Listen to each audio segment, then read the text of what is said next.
होता है। यही इस मूवी का हीरो थॉमस है। अचानक लिफ्ट तेजी से ऊपर जाने लगती है और झट से रुक जाती है, लेकिन शॉक के मारे वो फिर बेहोश हो जाता है। फिर दिखाते हैं कि अब थॉमस एक पिंजरे के अंदर होता है और कई लोग उसको देख रहे होते हैं। तब एक आदमी दरवाजा खोलता है और फर्स्ट डे ग्रीनी कहते हुए उसे बाहर खींचता है।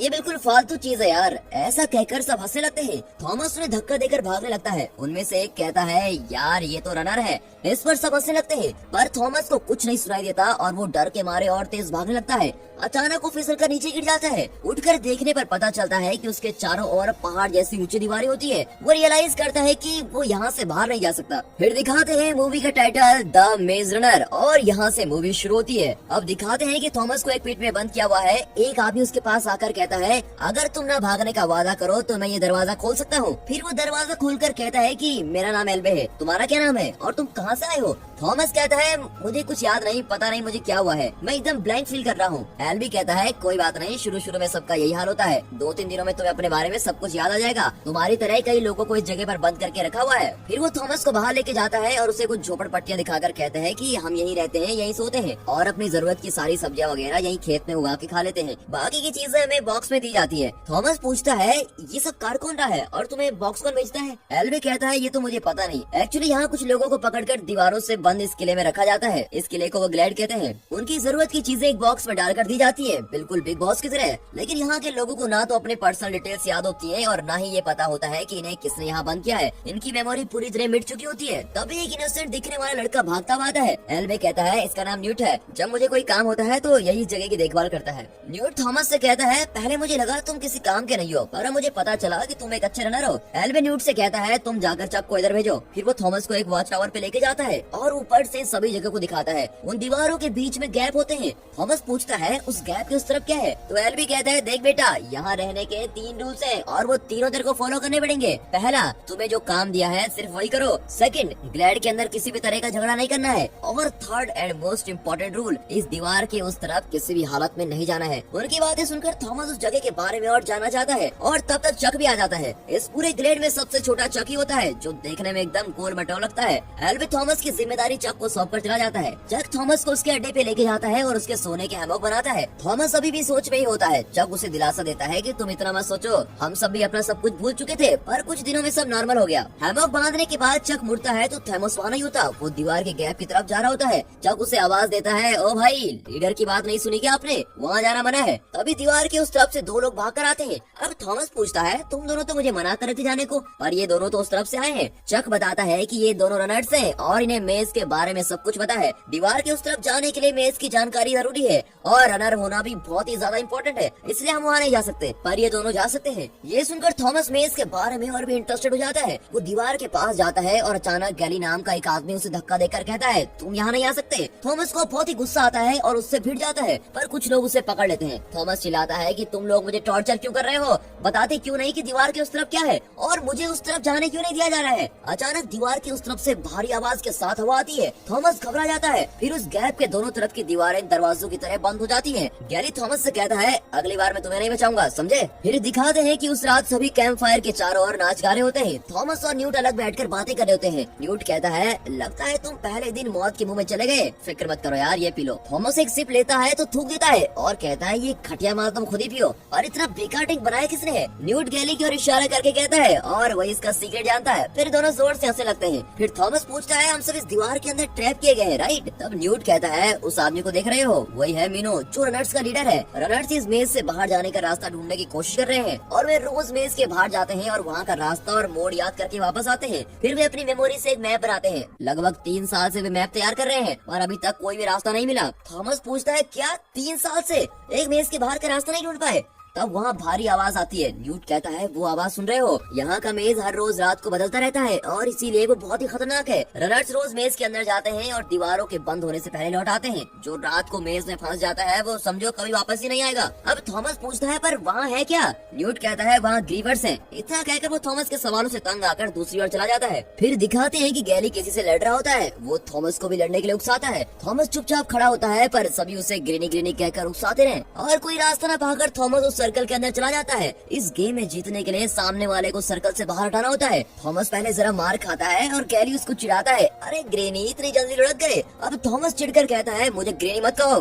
गैली उसे चिढ़ाने से बाज नहीं आता। थॉमस अपना सारा गुस्सा हाथ में समेटकर उसके मुंह पर मारता है और बदले में गैली भी थॉमस को पंच करता है। थॉमस नीचे गिर जाता है और तभी उसे अपना नाम याद आता है। वो सबको बताता है कि मेरा नाम थॉमस है और सब उसे थॉमस थॉमस कहकर चीर कर रहे होते हैं। अचानक दीवार से एक आवाज आती है जिसे सुनकर सब खामोश हो जाते हैं। तब गैली थॉमस से कहता है कि ये ग्रीवर्स की आवाज है, तुम डरो मत, वे दीवार के इस तरफ नहीं आ सकते। और फिर सब जाकर सो जाते हैं। फिर दिखाते हैं कि थॉमस को एक सपना आता है जिसमें वो किसी लैब में होता है और झट से उसकी नींद खुल जाती है। तब एल्बी उसका मुंह बंद करके उसे एक जगह पे लेके जाता है और कहता है ये जगह कितनी शांत है, पर पहले ऐसे नहीं थी। फिर हमने रूल्स बनाए कि हम आपस में नहीं लड़ेंगे और जब तक यहाँ है बिल्कुल पीसफुल जिंदगी बिताएंगे। अब तुम भी हमारे साथी हो, इसलिए तुम्हें भी ये रूल्स फॉलो करने होंगे। फिर वो थॉमस को एक चाकू देकर दीवार पर अपना नाम लिखने को कहता है। उस दीवार पे कई नाम लिखे होते हैं और मरे हुए लोगों के नाम कटे होते हैं। थॉमस भी अपना नाम लिख लेता है। फिर दिखाते हैं कि थॉमस को पौधों की देखभाल का काम दिया जाता है और वो न्यूट को वहाँ से बचाने के कई आइडियाज देता है। उसका पहला आइडिया होता है कि दीवार के पार चढ़कर उस तरफ जाना। न्यूट कहता है इम्पॉसिबल है, हम ऑलरेडी ये ट्राई कर चुके हैं। नेक्स्ट आइडिया, हाँ यहाँ जो बॉक्सेस आते हैं उनमें बैठकर हम वापस जा सकते हैं। न्यूट इरिटेट होकर कहता है बच्चों तुम्हारे सारे आइडियाज हम ऑलरेडी ट्राई कर चुके हैं, तुम अपना विकिपीडिया बंद करो यार और अपने काम पे ध्यान दो। थॉमस चुप नहीं रहता और अपना दूसरा आइडिया बताने की जिद करता है पर न्यूट उसे रोक देता है और कहता है 3 साल से हम यहाँ पर फंसे हुए हैं, तुम्हें क्या लगता है 2-3 दिन में जो तुम्हें सूझा होगा वो हमें नहीं सूझा होगा, तुम जाओ और पौधों को पानी दो। थॉमस गुस्से में जंगल में खाद ढूंढने चला जाता है। फिर दिखाते हैं कि जंगल में एक आदमी ज़ॉम्बी की तरह खड़ा होता है। थॉमस पूछता है कहीं तुम बैन तो नहीं। अचानक बैन थॉमस पर झपटता है और उसका गला काटने की कोशिश करता है और कहता है ये सब तुम्हारी वजह से ही हुआ है। थॉमस उसे धक्का देकर हेल्प हेल्प चिल्लाता हुआ वहाँ से भागता है। फिर सब वहाँ आकर बैन से कहता है शांत हो जाओ बैन, तुम्हें क्या हुआ है। एल्बी उसकी शर्ट उठाकर देखता है तो उसकी पीठ पर काला निशान होता है। तब गैली कहता है कि इसे भी किसी ने काट दिया है। एल्बी कहता है बैन को जल्दी से पीठ में डाल दो। अब थॉमस को कुछ भी समझ नहीं आता कि यहाँ पर हो क्या रहा है। थॉमस एल्बी से पूछता है कि बैन को हुआ क्या है। एल्बी कहता है उसे डंक लग गई है और उसके शरीर में जहर फैलने लगा है, कुछ ही दिनों में वो अब ज़ॉम्बी बन जाएगा। पर उसने तुमसे क्या कहा था। थॉमस कहता है उसने कहा था कि वो मुझे जानता है और इन सारी प्रॉब्लम्स की जड़ मैं ही हूँ, पर मुझे समझ ही नहीं आता कि इन सब का कारण मैं कैसे हो सकता हूँ। एल्बी उसे दिलासा देता है कि तुम परेशान मत हो, जहर चढ़ने की वजह से वो कुछ भी बोल दिया होगा। वहाँ से चलते हुए थॉमस पूछता है कि अब बैन का क्या होगा। एल्बी कोई जवाब नहीं देता। फिर दिखाते हैं कि उस शाम को जब दीवार बंद हो रही होती है तो सब मिलकर बैन को दीवार के अंदर ढकेल देते हैं और बैन की कहानी यहाँ पर खत्म हो जाती है। फिर थॉमस बहुत ही डिस्टर्ब हो जाता है। फिर दिखाते हैं कि सोते हुए थॉमस को फिर से वही सपना आता है। वो एक लैब में होता है और उसे कुछ लोग घेरे हुए खड़े हैं। एक लड़की थॉमस कहकर पुकार रही होती है और बीच में व्हाइट सूट पहनी एक औरत कहती है कि विकेट अच्छा है। थॉमस झट से आंखें खोलता है, बाकी लोग आराम से सो रहे होते हैं। वो दीवार को खोलते हुए देखता है। उस दिन के रनर्स मीनो और एल्बी उस गैप के अंदर जाते हैं। थॉमस न्यूट से पूछता है एल्बी क्यों जा रहा है, वो थोड़ी ना रनर है। इस पर न्यूट कहता है वो बैन की हालत देखने के लिए जा रहा है। एल्बी पहला आदमी है जो इस ग्रेड के अंदर आया था और उसी ने हम सबको सब कुछ सिखाया है और बहुत ही ज्यादा एक्सपीरियंस है, तुम अपना दिमाग मत लड़ाओ। फिर दिखाते हैं कि बहुत देर के बाद एल्बी और मीनो नहीं लौटे होते हैं। सब दीवार के पास जाकर उनका इंतजार करने लगते हैं। कुछ ही देर में दीवार बंद होने लगती है। तब मीनो एल्बी को खींचता हुआ दौड़ता चला आ रहा है। दीवार के बंद होने से पहले वो एल्बी को उस तरफ नहीं ला पाता और सभी बहुत टेंस हो जाते हैं। दोस्तों इस हालत में अगर आप होते तो क्या करते, उन दोनों की मदद के लिए दीवार के उस तरफ जाते या अपनी जान बचाकर सबके साथ ग्रेड के अंदर ही रह जाते। अपना पॉइंट ऑफ व्यू कमेंट में जरूर बताइएगा। थॉमस बिना कुछ सोचे एन वक्त पर उस छोटे गैप में घुसकर दीवार के अंदर चला जाता है। फिर दिखाते हैं कि मीनो थॉमस को डांटता है कि वाह बेटा सीधे मौत के मुंह में घुसाए हो। थॉमस उसकी बात पर ध्यान नहीं देता और एल्बी की हालत को चेक करता है। एल्बी को डंक लग गई होती है और मीनो ने उसे मार गिराया होता है। इतने में ग्रीवर की आवाज आती है। मीनो डर कर कहता है चलो यहाँ से चलते हैं, पर थॉमस नहीं मानता और कहता है एल्बी को हम इस तरह यहाँ नहीं छोड़ सकते, इसे कहीं छुपाना ही पड़ेगा। मीनो चिल्लाता है कि इधर अपनी जान की गारंटी नहीं है और तुम इसे छुपाने में टाइम वेस्ट करोगे। कहते कहते दोनों एल्बी को दीवार पर लगे पौधों से बांध रहे होते हैं। तभी दूर किसी की परछाई दिखाई देती है। मीनो वहाँ से भागने की सोचता है पर थॉमस एल्बी को ठीक से बांध रहा होता है। अब वो रूप पास आ जाता है और एक ड्रावने स्पाइडर की तरह दिखता है। वो थॉमस के पास आ जाता है पर थॉमस दीवार के अंदर पौधों में छुप जाता है। ग्रीवर के जाते ही वो बाहर आता है और देखता है कि उसके पैर पर जेल जैसा कुछ होता है। वो उसे चेक करने वाला होता है कि इतने में उसके सर से ग्रीवर का जेल टपकने लगता है। थॉमस चौंक कर ऊपर देखता है, तब ग्रीवर सीधे उसके सर पर आ गिरता है। वो वहाँ से भागता है पर ग्रीवर लगातार उसका पीछा करता है। अब वहाँ का मेज भी चेंज होने लगता है, इसलिए थॉमस एक दीवार पर चढ़कर एक दूसरी दीवार पर कूद रहा होता है, पर कोई फायदा नहीं होता क्योंकि वहाँ की दीवार अब बंद हो रही होती है। मीनो किसी तरह भागकर उस दीवार को क्रॉस करता है है। वो थॉमस को भी बुलाता है, पर थॉमस ने ग्रीवर के लिए अलग ही प्लान बनाया होता है। ग्रीवर के पास आने तक वो इंतजार करता है और दीवार के बंद होने से 1 सेकंड पहले वो गैप में घुसकर मीनो के पास आ जाता है। ग्रीवर उसका पीछा करते हुए उसी गैप से निकलने की कोशिश करता है, पर वो नहीं आ पाता और इस तरह बंद होती दीवार के बीच उसकी चटनी बन जाती है। फिर दिखाते हैं कि अगली सुबह ग्लैड के सभी लोग दीवार के पास खड़े होकर उनका इंतजार कर रहे होते हैं। तभी दीवार की उस तरफ से थॉमस, एल्बी और मीनो की मस्त एंट्री होती है। ग्लैड के लोग खुशी से झूम उठते हैं। सब थॉमस से ग्रीवर के बारे में पूछते हैं कि वो कैसा है, कैसा दिखता है। वो कहता है मैंने ग्रीवर को देखा। तब मीनो बताता है कि इसने देखा ही नहीं, इसने ग्रीवर को जान से भी मार दिया। फिर दिखाते हैं कि रूल्स ब्रेक करने के जुर्म में थॉमस पर इंक्वायरी चलती है। मीटिंग का लीडर गैली होता है, जिसके लिए रूल्स सबसे बढ़कर है। इस वजह से थॉमस के साथ उसकी आर्गुमेंट हो जाती है। गैली कहता है कि थॉमस को सजा मिलनी चाहिए, पर मीनो थॉमस की सपोर्ट करता है और कहता है इसने बड़ी होशियारी और हिम्मत के साथ एल्बी की जान बचाई और एक ग्रीवर को भी मार दिया है, इसे रनर बनना चाहिए। अभी दीवार से एक आवाज आती है। बिग बॉस में नई कंटेस्टेंट की एंट्री पर जो म्यूजिक चलता है ना, और हाउस के बाकी लोग उसका स्वागत करते हैं। इसी तरह ग्लैड के लोग भी दीवार के पास जाते हैं। इस बार एक बॉक्स होता है, उसके अंदर लड़के की बजाय एक लड़की होती है। आप समझ गए ना, या मुझे ही समझाना पड़ेगा कि यही इस मूवी की हीरोइन है। एनीवे, हीरोइन का नाम है टेरेसा। उसके हाथ में एक लेटर होता है, उसमें लिखा होता है कि यही है लास्ट बॉक्स, इसके बाद कुछ भी नहीं भेजा जाएगा। इतने में वो टेरेसा होश में आती है और थॉमस का नाम लेकर फिर से बेहोश हो जाती है। सब थॉमस को देखने लगते हैं, पर थॉमस कंफ्यूज होकर खड़ा रहता है। थॉमस पास जाकर उसे देखता है, पर वो अभी भी बेहोश होती है। न्यूट पूछता है कि क्या तुम इस लड़की को जानते हो? थॉमस ना में जवाब देता है और वहाँ से चला जाता है। मीनो उसका पीछा करता है और उसे मेज के अंदर जाने से रोककर कहता है दिमाग फिर तो नहीं है तुम्हारा, अभी तो जान बचाकर आए हो और वापस मरने की इतनी जल्दी क्यों है? थॉमस डट कर कहता है देखो, इतने साल से किसी ने ग्रीवर को नहीं देखा और हम उन्हें देख भी चुके हैं और उनमें से एक ग्रीवर को मार भी चुके हैं। हमें पता लगाना होगा कि ये खेल कौन खेल रहा है। तुम्हें नहीं आना तो बताओ, मैं तो जरूर जाकर पता लगाऊंगा। मीनो भी ग्लेड में रहकर तंग आ चुका होता है और वो थॉमस की बात मान जाता है, पर प्रॉब्लम ये थी कि ग्लेड का पहला मेंबर एल्बी घायल हो चुका है और किसी भी रनर का मेज के अंदर जाना सेफ नहीं था। इसलिए ग्लेड के लीडर्स ने रनर को वहाँ जाने से मना किया था, पर उस फैसले के खिलाफ मीनो और उसके कुछ साथियों को लेकर थॉमस मेज के अंदर चला जाता है और उस मरे हुए ग्रीवर के बारे में जानने की कोशिश करता है। फिर दिखाते हैं कि ग्रीवर के सर के अंदर से कुछ चमक रहा होता है। वो उस चीज को बाहर निकालता है। एक्चुअली वो एक मशीन की तरह दिखती है। तब पता चलता है कि सारे ग्रीवर्स रोबोट हैं और उस पर विकेट नंबर 7 लिखा होता है। वे उसे लेकर वापस ग्लैड के अंदर आ जाते हैं। फिर दिखाते हैं कि उस मशीन के बारे में डिस्कशन के लिए ग्लैड की मीटिंग रखी होती है। गैली तो थॉमस को सजा देने पे तुला होता है, पर थॉमस कहता है जिन्होंने हमें बंद करके रखा है उन्हीं लोगों ने ग्रीवर्स को बनाया होगा। इन बातों को पता लगाने के लिए हमें मेज के अंदर वापस जाना ही होगा। एल्बी का डेप्यूटी होने के नाते अब न्यूट ही नया लीडर होता है। वो थॉमस को ऑफिशियल रनर की पोस्टिंग दे देता है और रूल्स ब्रेक करने के लिए उसे सिर्फ एक रात पेट में बंद करने का ऑर्डर देता है। गैली बहुत चिढ़ जाता है क्योंकि उसके लिए रूल्स ही सब कुछ है। रूल्स की वजह से ही वे इतने साल जिंदा है और यही उसका मानना है। न्यूट की बात से वो नाराज होकर चला जाता है। अब मीनो थॉमस को रनर के टेंट में लेके जाता है। वहाँ एक टेबल पर मेज का पूरा मैप बना होता है। 3 साल से लगातार मेज के अंदर जाकर उन्होंने मैप तैयार किए होते हैं, पर मैप को देखकर वे इस नतीजे पर पहुँचता है कि ये बात तुम लोगों ने ग्लैड के दूसरे लोगों को क्यों नहीं बताई। मीनो कहता है कि अगर सबको पता चल गया है तो वे मायूस होकर कोशिश करना बंद कर देंगे।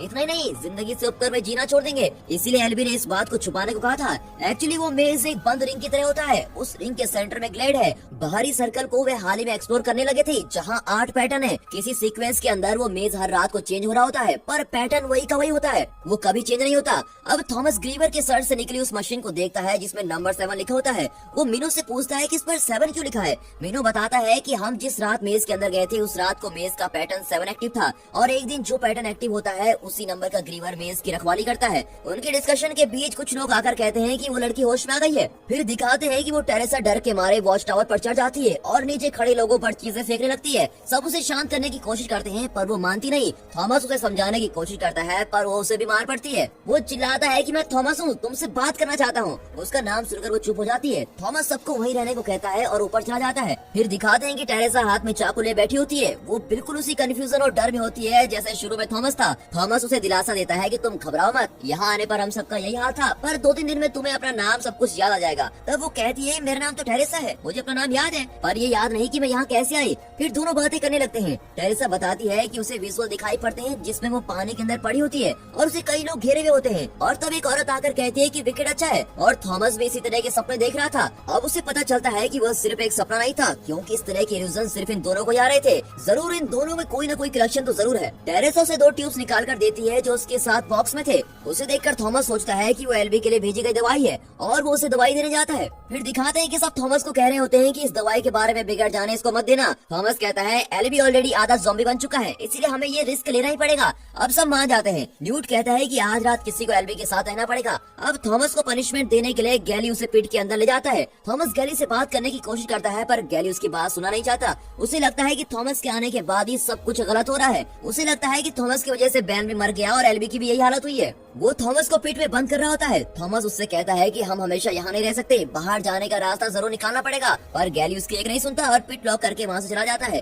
कुछ देर में चक थॉमस के लिए खाना लेके आता है और कहता है कल तुम क्या करने वाले हो? थॉमस कहता है मैं यहाँ से बाहर जाने का रास्ता ढूंढने वाला हूँ। चक उसे एक लड़की की एक गुड़िया देकर कहता है ये मैंने अपने मॉम और डैड के लिए बनाई थी, पर मुझे तो उनका चेहरा याद नहीं, इसलिए तुम रख लो। थॉमस गुड़िया वापस करके कहता है हम सब जल्दी यहाँ से निकल जाएंगे, तुम घबराओ मत। फिर दिखाते हैं कि अगली सुबह दीवार के खुलते ही मीनू और थॉमस जल्दी से मेज के अंदर भाग जाते हैं। वे मेज के लास्ट सर्कल पे पहुंच जाते हैं। वहाँ लोहे के बड़े बड़े दरवाजे रखे होते हैं। मीनू बताता है कि ये ब्लेड है। फिर वे आगे चले जाते हैं। एक पॉइंट पर आगे का रास्ता नजर नहीं आता। तब उस मरे हुए ग्रीवर की मशीन से बीप साउंड आता है। वे उसे अपना कंपास बनाते हैं और उसका बीप फॉलो करते हैं। वे सीधे एक दीवार की ओर पहुँचते हैं जहाँ से आगे का कोई रास्ता नहीं होता। अब दोनों मायूस होकर रुक जाते हैं। तभी उस मशीन की रेड लाइट ग्रीन हो जाती है। तब वो दीवार दरवाजे की तरह खुलती है और दोनों उसके अंदर जाते हैं। थॉमस पूछता है इससे पहले क्या तुमने ऐसी जगह देखी थी? मीनू कहता है कि मैं ये जगह पहली बार देख रहा हूँ। और चलते चलते दोनों एक ब्रिज जैसी जगह पर पहुँचते हैं। ब्रिज के उस तरफ एक दरवाजा होता है और दोनों के वहाँ पहुँचते ही उन्हें ग्रीवर समझकर वहाँ की मशीन स्कैन करने लगती है।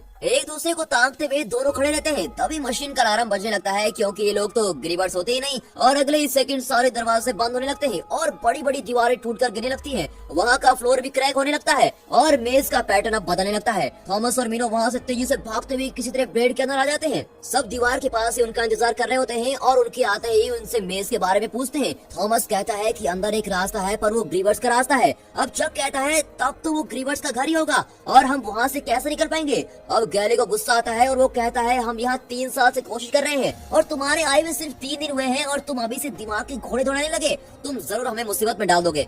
थॉमस उससे आर्ग्यू करता है कि 3 साल से तुमने ग्रीवर्स को देखा भी नहीं, लेकिन मैंने 3 दिनों में एक रास्ता भी ढूंढ निकाला। तब टेरिसा आकर कहती है तुम दोनों झगड़ा बंद करो, एबी अब आंखें खोल चुका है। फिर दिखाते हैं कि सब एल्बी को देखने जाते हैं। वो एकदम खामोश बैठा होता है। उसे देखकर थॉमस खुश हो जाता है और कहता है कि हमने बाहर का रास्ता ढूंढ लिया है, पर एल्बी मायूस आवाज में कहता है कि हम यहाँ से नहीं बच सकते, वे हमें बचने नहीं देंगे। फिर दोनों एक दूसरे को ताकने लगते हैं। एल्बी कहता है मुझे पता है कि तुम उनके ही आदमी हो और तुम ही उनके फेवरेट हो, तुम यहाँ क्यों आए हो? ये कहकर एल्बी रोने लगता है। तब एक आवाज आती है और सब बाहर भागते हैं। वे देखते हैं कि रोज शाम को बंद हो जाने वाली दीवारें बंद नहीं होती। इतना नहीं, चारों तरफ की दीवारें खुलने लगती है। अब चारों तरफ से ग्रीवर अंदर आने लगते हैं। सब चौंक कर इधर उधर भागने लगते हैं। थॉमस, टेरेसा और ग्लेड के कुछ लोग खेत के बीच में छुप जाते हैं। उन्हें लगता है कि अंधेरे में ग्रीवर्स उन्हें ढूंढ नहीं पाएंगे, लेकिन एक ग्रीवर अंधेरे में भी एक आदमी को उठा लेता है। ये जानकर वे वहाँ से भागने लगते हैं। फिर दिखाते हैं कि गैली और उसके 3 साथी बॉक्स के अंदर जाकर दरवाजा बंद कर लेते हैं। तभी एक और आदमी वहाँ कर चिल्लाता है कि गैली दरवाजा खोलो। जब गैली दरवाजा खोलता है तो एक ग्रीवर उसे पकड़ के ले जाता है। फिर दिखाते हैं कि थॉमस एल्बी के पास जाकर वहाँ के सभी लोगों को एक घर के अंदर लेके जाता है।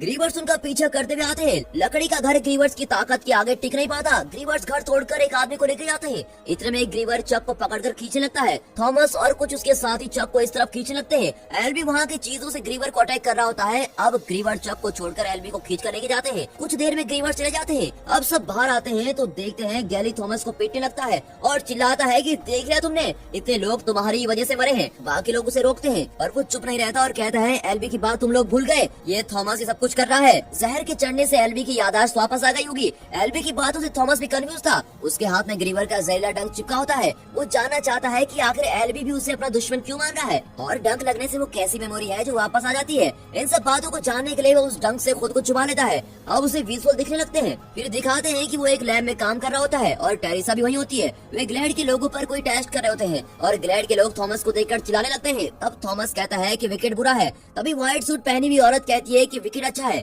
तब थॉमस टेरिसा से कहता है कि मुझसे उन लोगों की मौत नहीं देखी जाएगी। अब अचानक उसे दिखता है कि उसे कई लोग घेरे हुए होते हैं और वे उस पर एक एक्सपेरिमेंट कर रहे होते हैं। फिर दिखाते हैं कि थॉमस और टेरिसा को एक पिट के अंदर बांध दिया होता है। टेरिसा के पास दूसरा इंजेक्शन होता है जिससे वो थॉमस को बचाती है। अब एल्बी मर चुका होता है और गैली ने उसकी जगह ले ली होती है। थॉमस और टेरिसा को सारी मुसीबतों की जड़ मानकर गैली ने उन्हें पिट में बंद कर दिया होता है और ये सारी बातें न्यूट थॉमस को बता रहा होता है। थॉमस को अब गुस्सा नहीं आता। वो शांत होकर कहता है ये सच है कि हम सब यहाँ कैदी हैं। ये लोग हमें लैब के चूहे समझकर अपने किसी एक्सपेरिमेंट के लिए हमारा इस्तेमाल कर रहे हैं। शायद बचपन से ही हम पर एक्सपेरिमेंट किए जा रहे हैं। मुझे वे सब इसलिए पता है क्योंकि मैं भी उन्हीं का आदमी था और उन्हीं के लिए काम कर रहा था। वहाँ बैठकर मैं ग्लैड के अंदर के लोगों पर नजर रख रहा था। फिर वो टेरेसा से कहता है, तुम भी तो मेरे साथ काम करती थी। टेरेसा को विश्वास ही नहीं होता और वो पूछती है कि अगर हम उनके लिए काम कर रहे थे तो हमें उन लोगों ने यहाँ क्यों भेज दिया। थॉमस के पास इसका जवाब नहीं होता। इतना ही नहीं, वो बहुत शर्मिंदा होता है कि उसकी वजह से यहाँ के लोग मुसीबत में पड़ गए। अगर वो बचने की कोशिश नहीं करता तो शायद एल्वी आज जिंदा होता। न्यूट कहता है, तुम इस तरह मायूस हो गए तो हमें कौन बचाएगा। तुमने जो शुरू किया है उसे पूरा करो। अगर बीच में इस तरह हिम्मत हार गए तो एल्वी की मौत का कोई मतलब नहीं रहेगा। उसकी बात मानकर थॉमस अपनी कोशिश जारी रखने की कसम खाता है। फिर दिखाते हैं कि गैली के साथ ही थॉमस और टेरेसा को दीवार के पास लेके जाते हैं। तब टेरेसा चिल्लाती है, अगर हम दोनों को बाहर भेज दोगे तो क्या तुम्हारी प्रॉब्लम सॉल्व हो जाएगी। तब गैली कहता है, अरे तुम्हें मेज के अंदर कौन भेज रहा है, मैं तो तुम्हारी बलि चढ़ाने वाला हूँ। उसके साथ ही दोनों को रस्सी से बांध दिया होता है। तभी एक आदमी कहता है, ये तुम लोग ठीक नहीं कर रहे हो। थॉमस की बात सच भी हो सकती है। क्या तुम लोग घर नहीं जाना चाहते। गैली चिल्लाता है कि यही हमारा घर है और हम यही रहने वाले हैं। उसकी इस हरकत को देखते हुए न्यूट और मिनो तैयार खड़े होते हैं। कुछ दूर पर चक उनकी जरूरत के सारे वेपन्स ले खड़ा होता है। इतने में एक आदमी थॉमस को ऊपर बांधने की कोशिश करता है। थॉमस उसको एक पंच में फ्लैट कर देता है। अब न्यूट अपना चाकू गैली की गर्दन पर रखकर उसे धमकाता है। फिर थॉमस, टेरेसा, चक, मिनो और न्यूट सभी दीवार के पास खड़े होकर कहते हैं कि हम यहाँ से बाहर जाने वाले हैं और ये हमारा घर नहीं है, हमें यहाँ कैद करके रखा गया है। अब यहाँ ग्रीवर्स किसी भी वक्त आ सकते हैं, वे एक एक करके हम सबको मार डालेंगे। हम इस तरह यहाँ नहीं मरना चाहते, इसीलिए हम बाहर जा रहे हैं। जो हमारे साथ आना चाहता है वो आ जाए। गैली के 3-4 साथी उसके साथ जाने को तैयार हो जाते हैं। फिर थॉमस और उसके साथी मेज के अंदर भागते हैं। फिर दिखाते हैं कि उस ब्रिज के पास एक ग्रीवर खड़ा होता है। उसे क्रॉस करके ही इन्हें आगे जाना होगा। थॉमस ने मरे हुए ग्रीवर्स के सर से एक चाबी निकाली थी और अब वो चाबी चक के हवाले करता है और उसे संभाल कर रखने को कहता है। फिर वो अपने साथियों को एक मोटिवेशनल स्पीच देकर उन्हें हिम्मत देता है कि हम जान पर खेलकर किसी भी तरह इस मेज से जरूर बच निकलेंगे। फिर वे मिलकर वहाँ से भागते हैं। रास्ते में आते ग्रीवर को भी सब मार गिराते हैं। कुछ लोगों को ग्रीवर्स उठाकर पटकने लगते हैं। इसी बीच चक के हाथ से चाबी गिर जाती है और ब्रिज के नीचे जाने वाली होती है। वो उसकी तरफ दौड़ता है और तब तक दीवार के निचले हिस्से से कई ग्रीवर्स चढ़कर ऊपर आते हैं। थॉमस टेरेसा से दरवाजे को खोलने को कहता है। टेरेसा चाबी लेकर दरवाजे के पास जाती है तो अंदर के कई दरवाजे खुलने लगते हैं और आखिरी दरवाजे पर उन्हें पासवर्ड की जरूरत होती है। टेरेसा भागती हुई थॉमस के पास आती है और पासवर्ड मांगने लगती है। तब थॉमस को याद आता है कि मेज का पैटर्न हमेशा एक सीक्वेंस में चेंज होता है, इसीलिए वो पैटर्न ही पासवर्ड होगा। वो मीनू से उस दिन का पैटर्न नंबर मांगता है। वो ग्रीवर के साथ लड़ते लड़ते पैटर्न नंबर बताता है। इतने में ऊपर से ग्रीवर मीनो पर गिर जाता है। अचानक उसका एक साथी ग्रीवर के सर में लोहे का डंडा घुसा देता है। ग्रीवर मीनो को छोड़कर उस आदमी को पकड़ लेता है। फिर मीनो पैटर्न का पूरा नंबर बताता है और सही पासवर्ड डालने पर बाहर के दरवाजे एक एक करके बंद होने लगते हैं और उन दरवाजों के बीच ग्रीवर फंस रहे होते हैं। एक ग्रीवर बचकर उनकी ओर आने की कोशिश करता है और तभी थॉमस उसके सर पर एम करके एक डंडा फेंकता है। वो बिल्कुल AWM स्नाइपर राइफल शॉट की तरह सीधे ग्रीवर के सर पर जाकर लगता है और दरवाजे के बीच फंसकर ग्रीवर मर जाता है, यानी डिसमेंटल हो जाता है और आखिर रोबोट जो ठहरा था। फिर दिखाते हैं कि सभी एक टनल के रास्ते से चलने लगते हैं। कुछ दूर पर एक दरवाजे के ऊपर एग्जिट लिखा होता है। थॉमस उसे धीरे से खोलकर अंदर जाता है और उसके पीछे बाकी के लोग चलने लगते हैं। वहाँ कई लाशें बिखरी पड़ी होती है। फिर दूसरा दरवाजा खोलकर वे अंदर जाते हैं। वो एक लैब जैसा दिखता है। ये वही लैब है जो थॉमस के सपनों में आती थी। वहाँ भी कई लाशें होती है और चीजें तितर बितर पड़ी होती है। थॉमस पहले उस लैब में काम कर चुका था, इसलिए वो वहाँ के एक बटन को दबाता है। तब उसके सामने एक स्क्रीन पर वीडियो प्ले होने लगता है। स्क्रीन पर वही व्हाइट सूट वाली औरत कह रही होती है कि मैं एवा पेज हूँ और मैं इस ट्रेनिंग प्रोग्राम की डायरेक्टर हूँ। अगर आप ये वीडियो देख रहे हैं तो इसका मतलब ये है कि आपने पहला टास्क कंप्लीट कर लिया है। मैं खुद आकर आप लोगों को कांग्रेचुलेट करना चाहती हूँ, पर फिलहाल सिचुएशन उतनी ठीक नहीं है, इसलिए आपसे नहीं मिल सकूंगी। मुझे पता है इस वक्त आप लोग मुझे जान से मारना चाहते हो और शायद कुछ लोग ऐसे भी हों जो कंफ्यूजन में हो, पर मैंने ये सब बिना वजह नहीं किया। दरअसल बात यह है कि सूरज की किरणों से जो गर्मी होती है वो बहुत तेज हो गई थी। इस वजह से पूरी धरती जलकर राख हो रही थी। इतना ही नहीं, भूखमरी और अकाल से धरती के लोग मरने लगे थे और धरती की स्थिति उलटपलट हो गई थी। इन सब के बीच एक खतरनाक वायरस भी फैलने लगा जो इंसानों के दिमाग को अटैक करके उन्हें ज़ॉम्बी बना रहा था। हम उस वायरस की कोई दवा नहीं बना पाए, इसलिए हमारी ऑर्गेनाइजेशन ने ये एक्सपेरिमेंट करना शुरू किया था ताकि तुम लोग और तुम्हारी आने वाली जनरेशन इस वायरस से सुरक्षित रहें। और इस रिसर्च में हम कई लोगों को खो चुके हैं, पर ये सब हमने इंसानियत की भलाई के लिए किया। हमारी इस रिसर्च से कुछ लोग सहमत नहीं है, पर हम साबित करना चाहते हैं कि सभी बीमारियों से हम आने वाली जनरेशन को बचा सकते हैं। अब उस वीडियो में बात कर रही औरत के पीछे मिलिट्री फोर्स आती दिखाई देती है। सोल्जर्स उस औरत के पीछे सभी लोगों को मार गिरा रहे होते हैं। वो औरत सोल्जर्स के हाथ नहीं लगना चाहती और इसीलिए अपनी स्पीच के अंत में विकेट अच्छा है कहकर खुद को शूट कर लेती है। ये देखकर थॉमस और उसके साथी और भी कंफ्यूज हो जाते हैं। इतने साल जिसने उनकी जिंदगी के साथ खेला था वो उससे बदला लेना चाहते थे, पर वे औरत न जाने क्या नाम सुना बकवास करके खुद ही मर गए। फिर वे मुड़ते हैं तो देखते हैं कि वहाँ गैली खड़ा होता है। अब थॉमस और गैली में लड़ाई होने लगती है। गैली थॉमस पर गोली चलाने वाला होता है कि अचानक मीनो लोहे का डंडा उठाकर उसकी छाती में घुसा देता है। गैली ट्रिगर दबा देता है और वो गोली चक को लग जाती है। मरने की हालत में वो थॉमस को अपनी वही गुड़िया पकड़ाकर कहता है कि इसे मेरे माँ बाप को दे देना और ये कहकर वो दम तोड़ देता है। फिर मिलिट्री मिलिट्री वाले वहाँ आते हैं और इन सबको हेलीकॉप्टर में वहाँ से लेके जाते हैं। फिर हमें बाहर की दुनिया दिखाते हैं जहाँ सारी इमारतें टूट फूट गई होती है। फिर एवा पेज को दिखाते हैं। ये एक बड़ा ट्विस्ट है, थॉमस और उसके साथियों ने जो देखा था वो झूठ था। अब वहाँ कोई मीटिंग नहीं चल रही थी। एवा पेज बहुत कैजुअली अपने माथे से खून पोंछ कर कहती है तो पहला टास्क सक्सेसफुल रहा, पर मैंने सोचा भी नहीं था कि इतने लोग बच जाएंगे। अब अगला टास्क शुरू करें। और इस सवाल के साथ ही ये मूवी यहाँ पर खत्म होती है। इस मूवी के 3 पार्ट है। ये विकेट नाम की ऑर्गेनाइजेशन असल में क्या करती है और ये लोग इस तरह के एक्सपेरिमेंट क्यों कर रहे हैं, सच में बाहर की दुनिया कैसी है, जो लोग ग्लेड से बच निकले थे उनका क्या हुआ, इन सारे सवालों के जवाब आपको सेकंड पार्ट की वीडियो में मिल जाएंगे। तब तक इस वीडियो को देखकर एंजॉय कीजिए और दोस्तों इस वीडियो को लाइक और चैनल को सब्सक्राइब जरूर करें और हाँ साथ ही अपने फ्रेंड सर्कल में इस वीडियो को जरूर शेयर कीजिए। And finally thanks for watching.